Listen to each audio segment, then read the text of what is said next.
ओम श्री परमात्मने नमः। धृतराष्ट्र उवाच धर्मक्षेत्रे कुरुक्षेत्रे संवेतायुजुषवः मामकाः पांडवाश्चैव किं कुर्वत् संजय। अर्थात धृतराष्ट्र पचारुछन्ति, हे संजय, धर्मभूमि कुरुक्षेत्र रे युद्ध करिबा इच्छारे एकत्रित होइथिबा मोर एवं पांडुंकर पुत्र माने कौन कले। संजय उवाच दृष्ट्वा तु पांडवानीकं व्यूढं दुर्योधनस्तदा आचार्यमुपसंगम्य राजा वचनं ब्रवीत् पौषतं पाण्डुपुत्राणं आचार्य महतिं चमं व्यूढं द्रुपदपुत्रेण तव शिष्येण धीमता। अर्थात संजय कहिले युद्धारंभ समय रे राजा दुर्योधन व्यूह रचनायुक्त पांडव सेना को देखि द्रोणाचार्य पाखक जाई कहती, हे आचार्य, आपणक बुद्धिमान शिष्य द्रुपद पुत्र धृष्टद्युम्नंक द्वारा व्यूहाकार सज्जित पांडुपुत्र मानकर एही विराट सेना को देखंतु।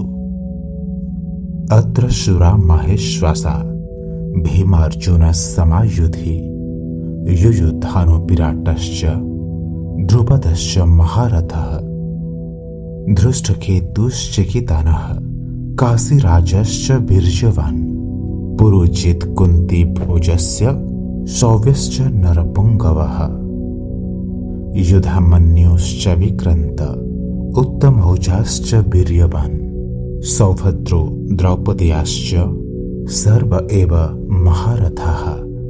अर्थात एही सेनारे महामहाधनुर्धर तथा युद्धरे भीम और अर्जुनंक समान सुरवीर सात्यकी विराट तथा महारथी राजा द्रुपद दुष्टकेतु और चेकितान तथा बलवान काशीराज पुरुजित कुंती भोज और मनुष्य मानक मध्य श्रेष्ठ शैव्य पराक्रमी युधामन्यु तथा बलवान उत्तमौजा सुभद्रा पुत्र अभिमन्यु एवं द्रौपदी 5 पुत्र अछंती।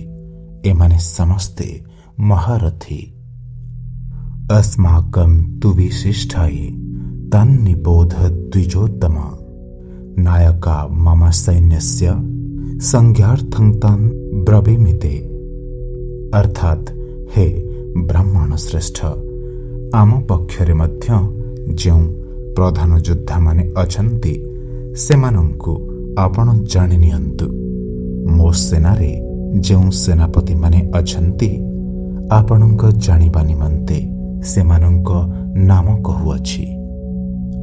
भवान् भीष्मश्च कर्णश्च कृपश्च समितिञ्जयः अश्वत्थमा विकर्णश्च सौम्यदतिस्तथैव च अन्ये च बहवः शूरा मदर्थे तत्तजीविताः नानाशस्त्र प्रहरणाः सर्वे युद्ध विशारदाः।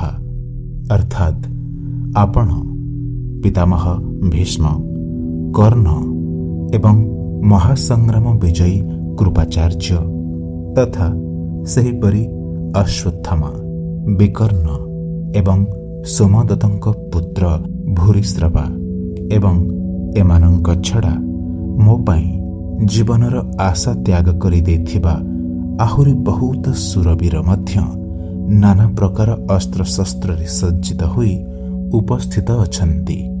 सेमाने समस्ते युद्धरे निपुण। अपर्याप्तं तदस्माकं बलं भीष्माभिरक्षितं पर्याप्तं द्विदमेतेषां बलं भीमाभिरक्षितम् अयनेषु च सर्वेषु यथा भागमवस्थिताः भीष्ममेवाभिरक्ष्यन्तु भवन्तः सर्व एव हि। अर्थात भीष्मंक द्वारा रक्षित आम्भमानंकर सेना अपरिमित अर्थात सबु दृष्टिरु अजय एवं भीमसेनଙ୍କ द्वारा रक्षित एमानंकर एही सेना परिमित अर्थात एहाकु जय करिबा अति सहज।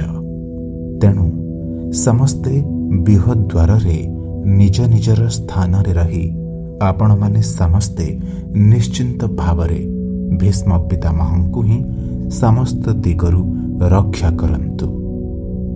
तस्य संजनेन हर्ष कुरुवृद्धः पितामहः सिंहनादं विनद्योश्चौ शंखदद्मु प्रतापवान।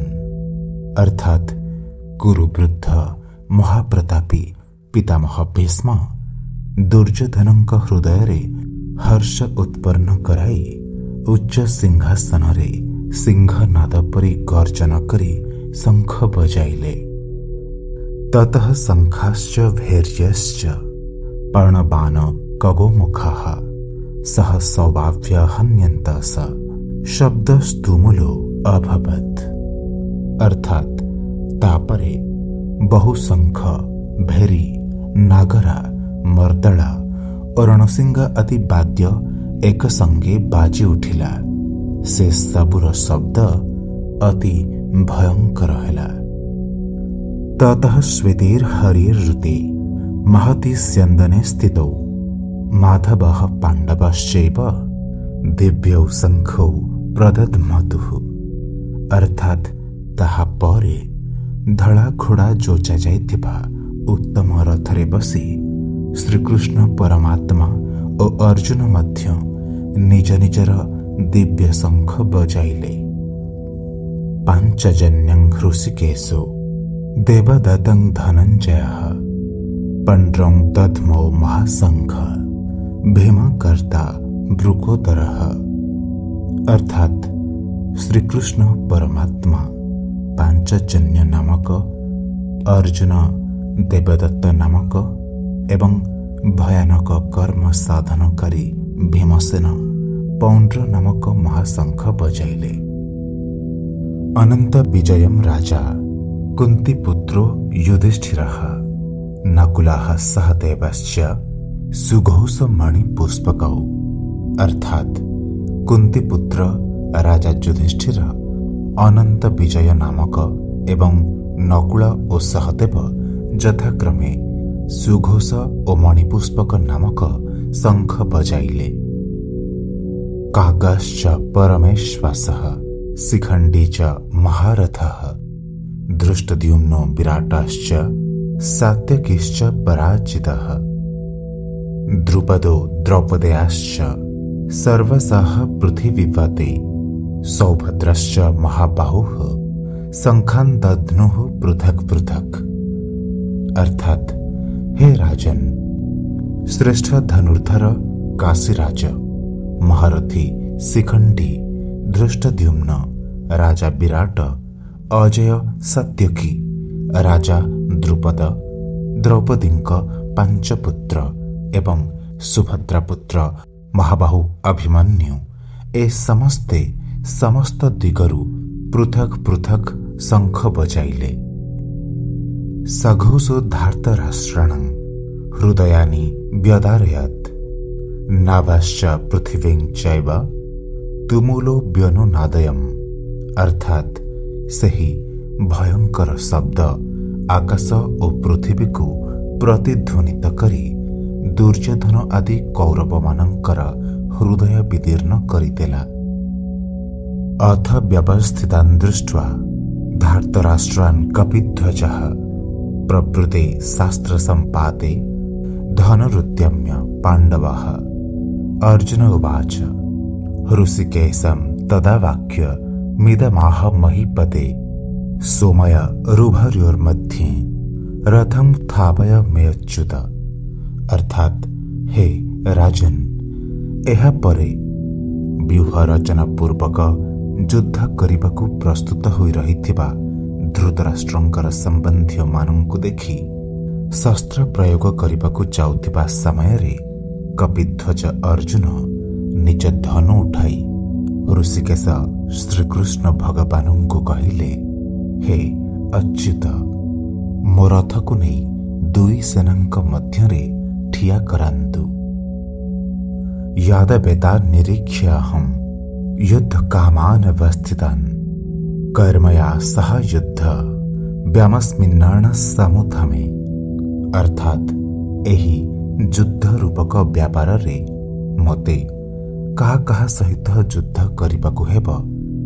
युद्ध क्षेत्र रे ठिया होई रहिथिबा सही युद्ध अभिलाषी विपक्षी योद्धा मानंकु जे पर्यंत मु भल रूपे देखि चिन्हि न नेइछि से पर्यंत रथ ठिया करान्तु। युत्स माना नवेक्ष्यहम् य इत्यत्र समागतः धार्तराष्ट्रिय सदुर्बुधे युद्धे प्रिय चिकीर्षवः अर्थात दुर्बुद्धि दुर्योधनर युद्धरे हितकांक्षी होई जो राजा माने एही सेनारे आसिचंती सही योद्धा मानंकु मु टिके भल करि देखिबी। संजय उवाच एवमुक्तो ऋषिकेशो गुडाकेशेन भारत सुमयोरु मयोर्मध्ये स्थापयित्वा रथोत्तमम् भीष्म द्रोण प्रमुखतः सर्वे सञ्च महीक्षितम् उवाच पार्थ पशयितांच मवेतान् कुरुनीति अर्थात संजय कहिले हे धृतराष्ट्र अर्जुन एपरि कहिबारु भगवान श्रीकृष्ण दुई सेनांक मध्यरे भीष्म और द्रोणाचार्यंक सन्मुखरे तथा समस्त राजांक सन्मुखरे उत्तम रथटी ठिया कराई दे कहिले हे पार्थ युद्ध पई एकत्रित होइथिबा एही कौरव मानंकु देख। तत्र पश्य स्थितान् पार्थः पितृनाथ पितामहान् आचार्यान् मातुलान् भ्रातॄन् पुत्रान् पौत्रान् संख्यस्तथा ससुरान् सुहृद सैव सेनयोरुभयोरपि तान् समीक्ष्य सकौन्तेयः सर्वान्धबन्धून् वस्थितान् अर्थात ताहा परे पृथापुत्र अर्जुन सही उभय सेना मध्यरे विद्यमान पितृ पितामह आचार्य मामू भाई पुआ नाती मित्र श्वशुर और सुहृद मानंकु ही देखिबाकू पाइले। अर्जुन उवाच कृपया परयाविष्ठो विषीदन्नीत् दमब्रवीत् दृष्ट्वैमं स्वजनं कृष्ण युयुत्सुं समुपस्थितम् सीदन्ति मम गात्राणि मुखं च परिशुष्यति वैबद्धुश्च शरीरे मे रोमहर्षश्च जायते अर्थात सही उपस्थित समस्त बंधुଙ୍କୁ देखि कुंतीपुत्र अर्जुन अत्यंत करुणा परवश होई शोक करू करू कहिले हे कृष्ण युद्ध क्षेत्र रे दृढ़ भावरे दंडायमान होइथिबा एही युद्धाभिलाषी स्वजन समुदाय को देखि मोर अंग मान शिथिल होई जाउछि मुख सुखी जाउछि ओ देहरे कंप तथा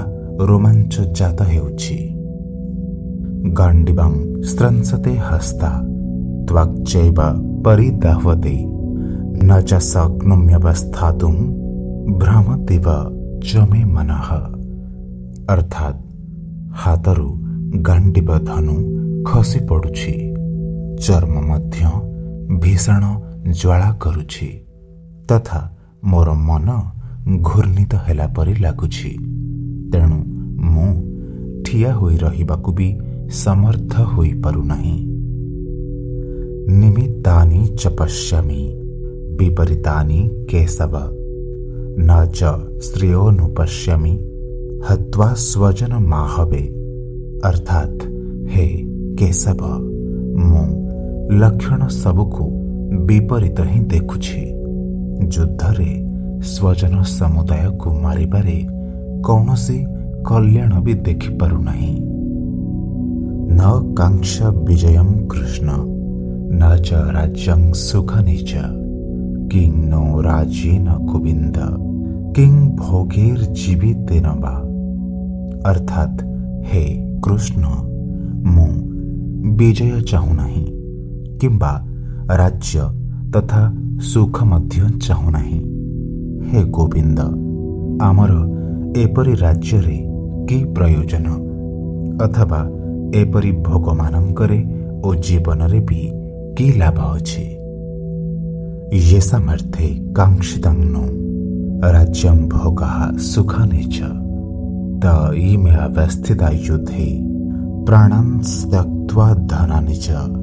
अर्थात आमे जो मानंक पई राज्य भोग ओ सुख आदि अभिलाष करुछु, एही सही माने धन ओ जीवनर आशा परित्याग करी युद्ध करबाकू ठिया होइछन्ति।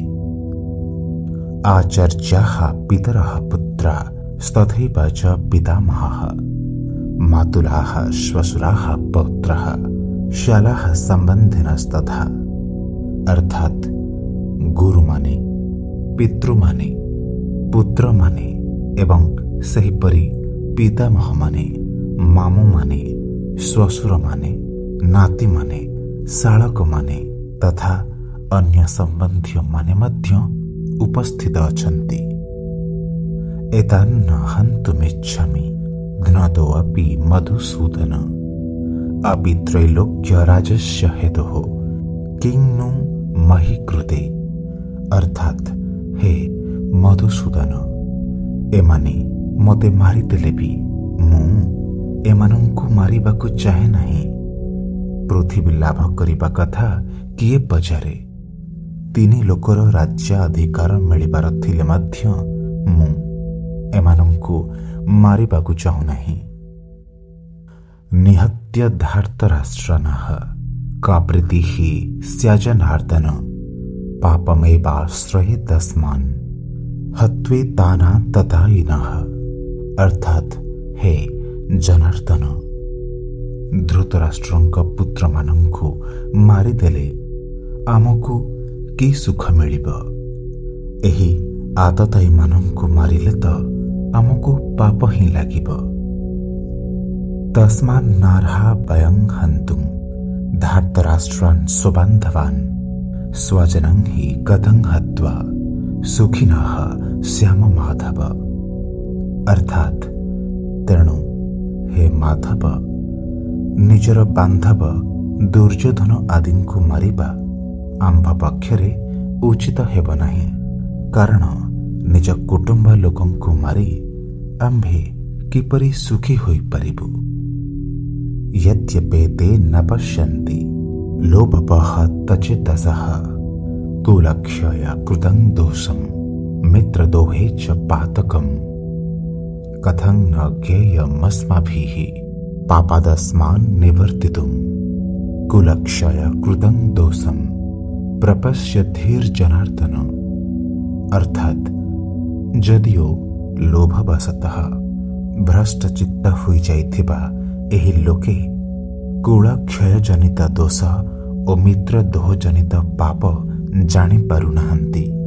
तथापि हे जनार्दन, कुलनाशरु उत्पन्न दोष को जानी पारुथिबा आम्भे माने एपरि पापरु दूरे जिबाकू विचार न करिबु कहिंकी। कुलक्षये प्रणश्यन्ति कुलधर्माः सनातनाः धर्मे नष्टे कुलं कृत्स्रम् धर्मोऽभि भवत्युत। अर्थात कुल नाश हेले सनातन कुल धर्म नष्ट हो जाए। धर्म नष्ट होई गले समुदाय कुल को पाप मध्य विशेष भाव रे व्यापी जाए। अधर्माभि भावा कृष्ण प्रदुष्यन्ति कुल स्त्रियः स्त्रीषु दृष्टासु वाष्णय जायते वर्ण संकरः। अर्थात हे कृष्ण, पाप अधिक बढ़ीगले कुल स्त्री माने अत्यंत दूषित होई जाती। हे वार्ष्णेय, स्त्री माने दूषित होई गले वर्ण संकर उत्पन्न हुवन्ति। संकरो नरकायैव कुलध्नानं कुलस्य च पतन्ति पितरो वशं लुप्तपिण्डोदकक्रियाः। दोषैरतैः कुलध्ननं वर्णसङ्करकारकैः उत्स्याद्यन्ते जातिधर्मः कुलधर्माश्च शाश्वतः। अर्थात कुलनाशकारी मानंकु तथा कुलकु नरककु नहीं जिबा लागि ही वर्ण संकरंकर जात हुई थाए। पिंड क्रिया और जलदान क्रिया लुप्त हेबारु पितृलोक माने श्राद्ध और तर्पणरु वंचित होई अधोगति प्राप्त हुअन्ति। एही वर्ण संकर कारक दोष मानंक द्वारा कुलघातक मानंकर सनातन कुल धर्म और जाति धर्म नष्ट हो जाए। उत्सन्न कुल धर्मणं मनुष्यणं जनार्दन नरके अनियतं वासो भवदित्य सुनुश्रुम। अर्थात हे जनार्दन, जो मानंकर कुल धर्म नष्ट हो जाइछि सेमानंकर अनिश्चित काल पर्यंत नरकवास हुए बोली आम्भे शुणी आसीछु। अहो बद महत् पापं कर्तुं व्यावसिता वयं यद्राज्यशु खलोभेन हन्तुं स्वजनमुद्यताः। अर्थात हाय कि दुखर कथा, आम्भे माने बुद्धिमान होई मध्य महापाप करिबाकु प्रस्तुत हो जाइछु। राज्य और सुख प्राप्ति लोभरे आम्भे निजर आत्मीय स्वजन मानंकु मारिदेबाकु उद्यत हो जाइछु। यदि माम प्रतीकारं शस्त्रं शस्त्र पाणयः धार्तराष्ट्रा रणे हन्युस् तन्मे क्षमातरं भवेत्। अर्थात यदि मो परि निशस्त्र और प्रतिकार रहित लोककु धृतराष्ट्रंक शस्त्रधारी पुत्र माने युद्धरे मारि दियंती तेबे भी ताहा मो पक्षरे अधिक मंगलकर हेब।